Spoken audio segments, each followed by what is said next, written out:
Good morning. Welcome to another online presentation by Doña Ana Community College Library. My name is Jose Aranda, and I'll be giving you a short presentation this morning on using some of our resources to learn new hobbies or improve on the hobbies you currently have.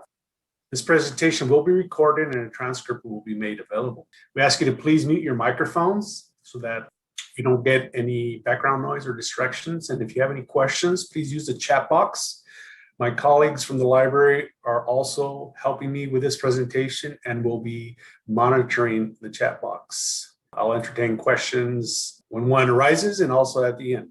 So I'm going to introduce to you 6 resources, and the first 4 are library databases. How to find those would be to start at the library's homepage, and this is a picture of that homepage, the Library Media Center at Doña Ana Community College. You notice there, somewhere in the middle, there's a link that says databases. There's a couple of ways you can access these databases. You can click on the down arrow for a list, or you can click on the See All Databases link right underneath it, and it'll give you a new page with all of our databases in alphabetical order. Normally, library databases are proprietary and are limited for our students only. But these databases that I'm going to show you are also available through the State Library of New Mexico. And they have a website called El Portal. So you can find them both from our website and that website. And I've given a presentation last year on El Portal. All of the presentations are stored on our website and access them anytime.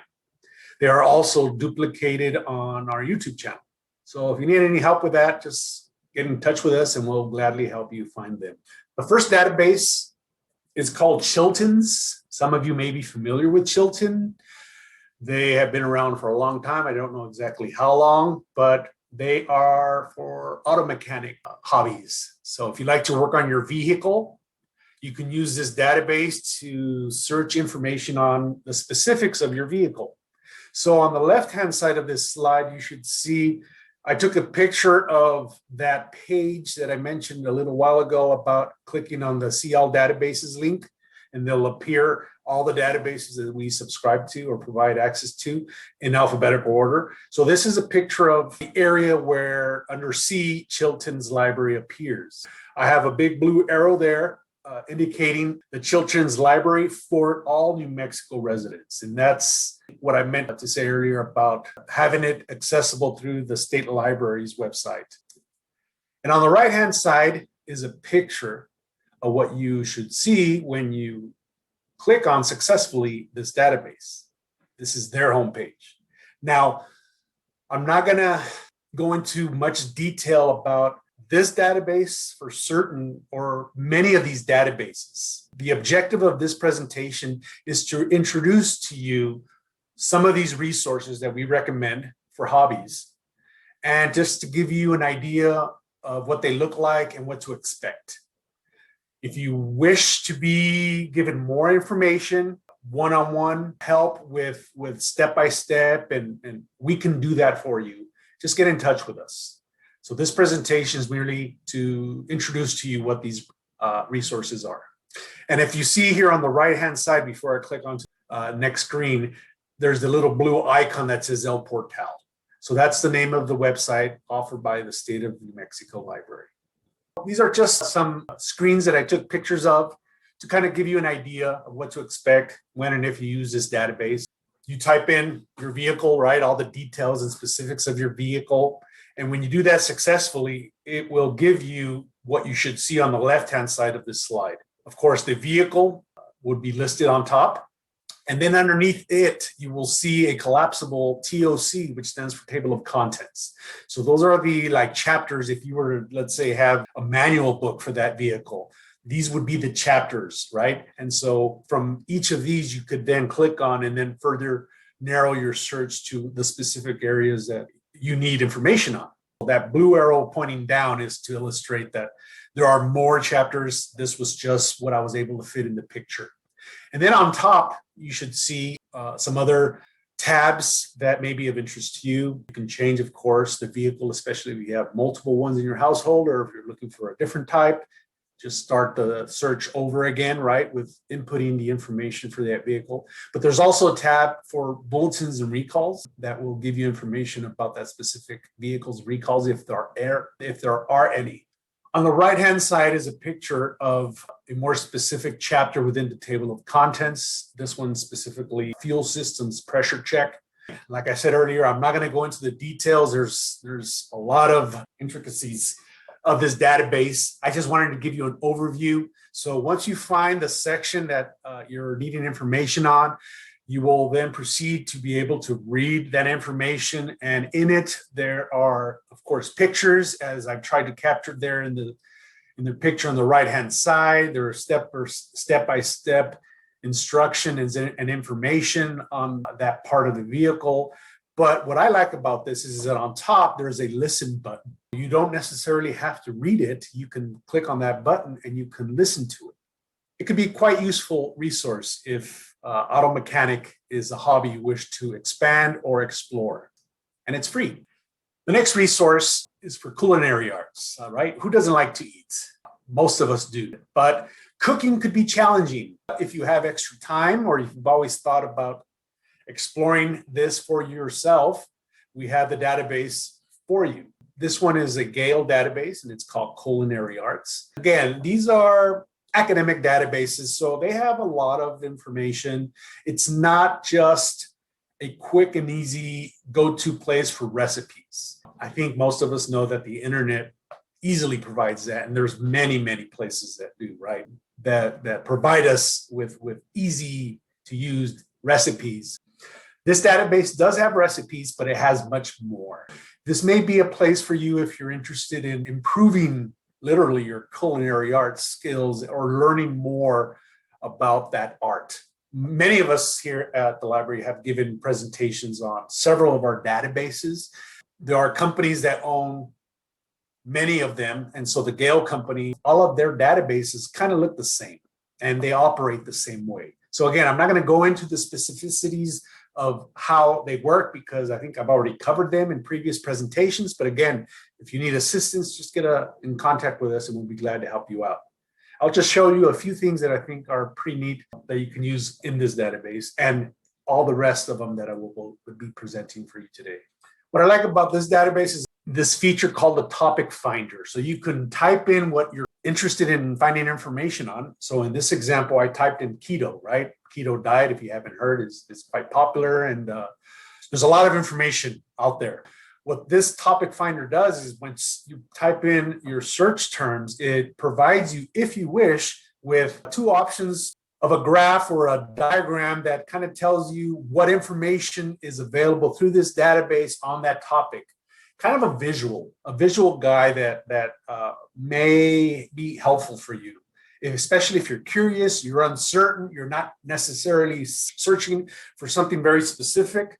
This visual will provide the relevant subjects associated with the terms that you typed in and thus make it easier for you to decide and explore. So I thought that was worth showing.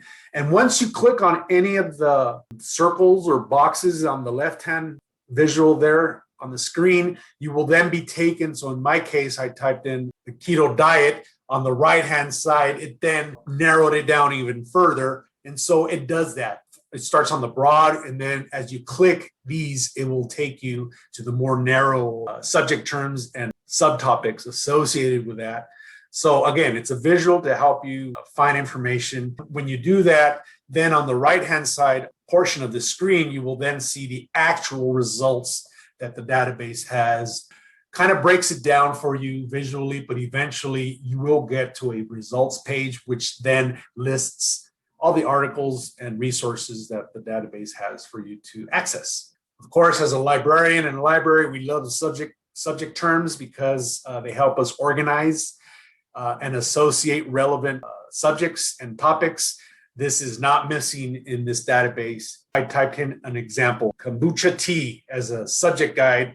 One of the things we recommend when you do search is to make sure your full text documents box is selected or marked, because then that will produce results that are fully accessible online with their article tied or associated with. If you don't do that, you may get what are called citations only, and so you won't have access to the complete article. So once you do that, then you'll have what's on the right side of this screen, and that is the number of hits or results that are associated for each of the subtopics. It's a way to narrow down your search, and in this sense, it's not visual in the sense of the previous side, but it's more text-oriented. You can read the labels, you can read the topics, and then click on them, and then those will take you to the results page with the articles.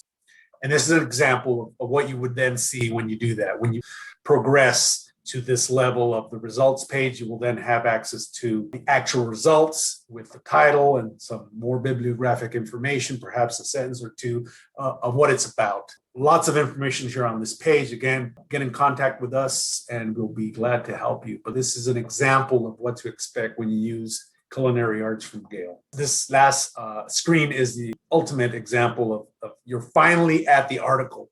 So this is an example of what to expect. A typical Gale article is what you're seeing right now on this screen. Lots of information. You can change the text size. If the reading is not appropriate for you, you can listen to the article. There's that listening button there that I mentioned earlier. You can do a lot of things in the database when you're at this level. You can print it, you can save it, download it, you can email it to yourself, you can save it to the cloud, lots of things you can do. But of course, you're here to research information to help you enjoy culinary arts. So please ease your appetite for lunch in a couple hours. This one's on chicken curry. Another hobby popular, especially in the summer here, is gardening. So we have a database, again, a Gale database called Gardening and Horticulture. Again, I will show you examples, the same format that I just mentioned to you earlier with the Culinary Arts database. It's the same company, so they're going to look very similar. And again, I'm just giving you a brief overview of what you can expect using gardening and horticulture. In this slide, if you remember the previous database, I had the tiles visual. This one's the wheel visual. You know, it's really a matter of preference. It does not alter the results. It's just a different way of showing you the information. If you're teaching kids, perhaps, or working with the youth, you may want to consider using this format. It may be more inviting for them to learn if that's what you wish. But nonetheless, it's the same information. On the right-hand side, I selected gardens. The initial search terms that I typed in was desert plants. And this is what came up. And then I clicked on the garden on the right-hand side, and there's my list of results. So this is the topic finder using the wheel visualization. And again, we have our subject guides results. So you start first with a subject guide search, and then you get the results. This is a simple progression. There's your list of results, lots of information there that we can help you whenever you wish. And an example of an article, how to grow cacti so they bloom, right? So lots of features here for you to play with so that you get comfortable and used to using the database. And once you do so, then you could use it anytime for any other reason or informational need with confidence. The next resource is another Gale database on home improvement. Many of us, with this extra time that the pandemic has given us, we've spent improving our homes. And again, I know there's lots of information online that most people know about already, but this database too has something that may be of interest or can be useful for you. I typed them here, roofs. Some of us may be needing to repair or replace our roofs. You may be wanting to get some background information or do some research so that when you hire the contract, you'll have some information to help you decide and make the decisions. It is not cheap to replace your roof, or you may be looking for something more smaller than that. None the case, you see here in the example of the various subtopics that are associated with that. And then you can then branch into that further by clicking on those topics and then getting a list of results. I've shown this already twice, so I hope you understand what this means. You type in your search terms and you get related subject guides and the number of results there are for each of those. And then an actual article, right? So this one's about solar panels. If you're interested, things like that, you can enjoy reading about this. And keep in mind that these databases, for the most part, provide very credible resources. We can't always say that freely about the internet. That's one good thing about using our library databases. So those were the 4 databases: Chilton, Culinary Arts, Gardening, and Home Improvement. They all happen to be Gale databases, freely accessible to the residents of New Mexico through the state library, through lportalnm.org. The last 2 resources I'm going to talk to you about are websites associated with New Mexico State University. Doña Ana Community College is affiliated with New Mexico State University. And so this website is ican.nmsu.edu. It is by the Extension Service at New Mexico State. And they have lots of information for the consumer and the residents of the area. Particularly, this website provides videos and information on cooking and nutrition. Not only that, but they offer a lot of other things like classes. I took a class a year ago, I believe. It was at Mayfield High, and it was on diabetes cooking, and it was free. You just have to register. So there's a lot of information on this website, including those videos. We recommend you to access this website for ideas on cooking and nutrition from the Extension Service at New Mexico State. And the last one is a YouTube channel by the College of Agricultural and Consumer and Environmental Sciences at New Mexico State. ACES is the specific name of the channel. And if you notice, here is a picture of the YouTube homepage for this channel. And they have on the first box underneath videos, 407 videos on yards and gardening. And then skip over one, and on the third box there, you will see there are 81 videos on food and nutrition. Skip over another one, and there's 22 videos on food safety. So lots of neat and informative videos here for you to access freely. You can easily subscribe to this channel and get notified whenever they produce and upload new videos. It is here for you to access freely. The YouTube channel for New Mexico College of Agriculture and Consumer and Environmental Sciences. So in summary, I've introduced to you 4 library databases. Those were Chilton's, Culinary Arts, Gardening, and Horticulture, and Home Improvement. And then the last 2 websites, the NMSU Extension ICANN website and the NMSU ACES YouTube channel. We know we're recording this. If you find yourself viewing this after the recording, feel free to get in touch with us, and we'll be glad to explain anything that you may need information on, or to actually help you access any of these resources. And of course, remember, we have a list of all of our previous recorded presentations for you, and you can access those from our website. Well, thank you for joining us. Please register for our next presentation. It is going to be in a couple of weeks on June 30th, Wednesday, June 30th at 1 p.m., and it is going to be about the citizen science. So there's the email that you would need to send us for more information or to register. Thank you for joining us. If you have time, please access the link that you see on the screen. It is a survey, and we'd appreciate your feedback to help us improve these presentations, particularly if there are topics that you're interested in us doing one for you. Let us know what you think and how we can be of better service for you. Our contact information is at the upper right-hand corner of this slide. We have 2 campuses, at the Espina campus and the East Mesa campus. There are our phone numbers, our website, and our email address. Thank you for joining us. Have a wonderful rest of the day.